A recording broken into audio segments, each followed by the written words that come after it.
Hi everyone, my name is Nancy Lazama and today I will be presenting ethical decision making in fair grading.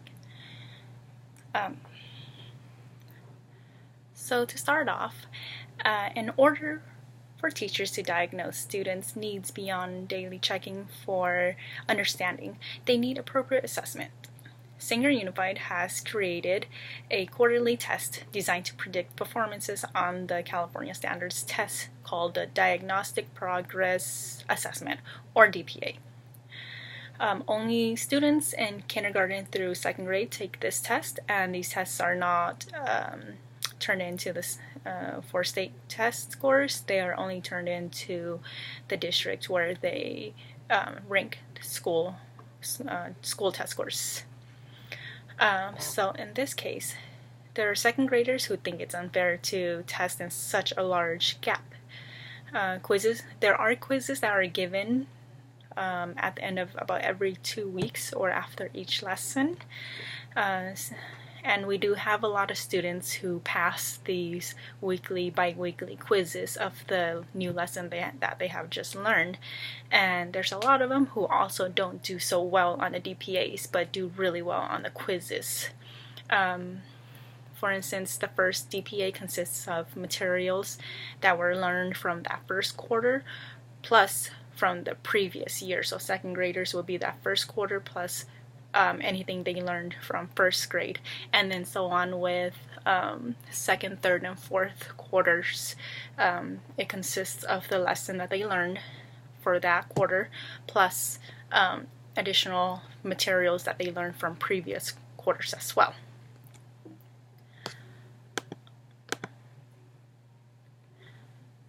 So, autonomy. Autonomy refers to promoting students' ability to choose their own directions.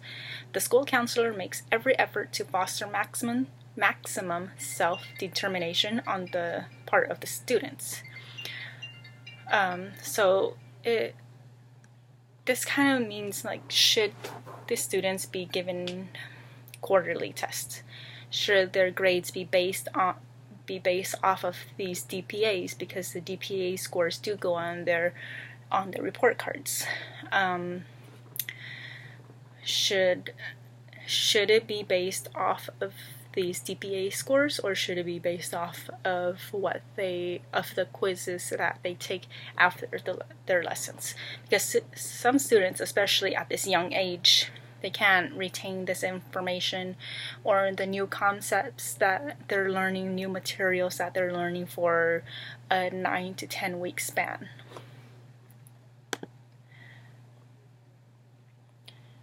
And beneficence.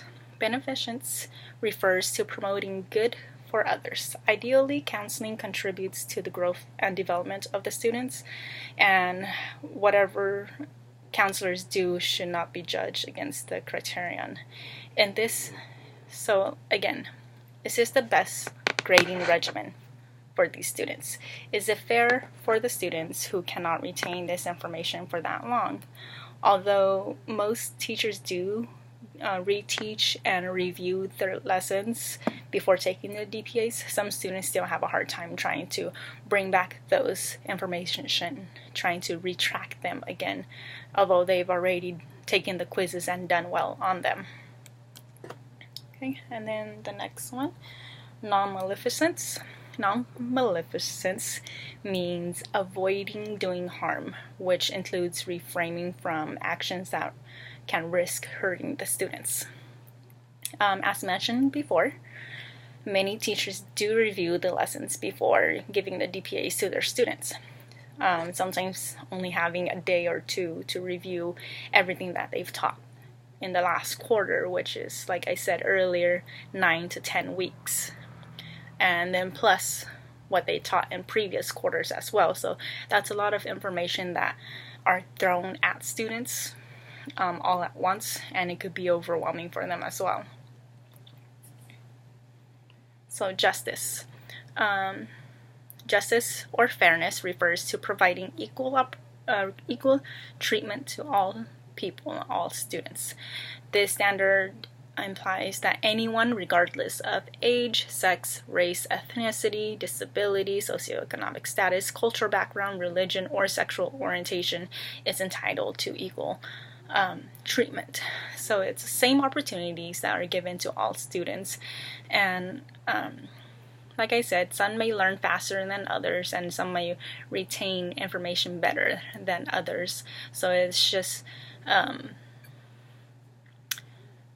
if it's fair for them who cannot retain or retract those information. Okay, loyalty. Loyalty or fidelity refers to staying connected with your students and being available to them to the extent possible. School counselors often carry heavy caseloads, and loyalty takes on a different dimension in the school setting than in an agency. Loyalty to the school counselors does not necessarily mean 50-minute sessions once a week with students, but staying loyal may include connecting with students by encouraging them to stop by before or after school, or visiting their classrooms, or going to bus stops to see them load off, just little meet and greets with them. We want students to trust us, and to know that we have their best interest in us. We want to provide our students we want to provide for them fairly, whether it be academically or socially, so that they can aim for higher opportunities. So giving these DPA tests, do they really match what the students' knowledge are? Okay, thank you for watching my presentation. These are the resources that I've used. Thank you.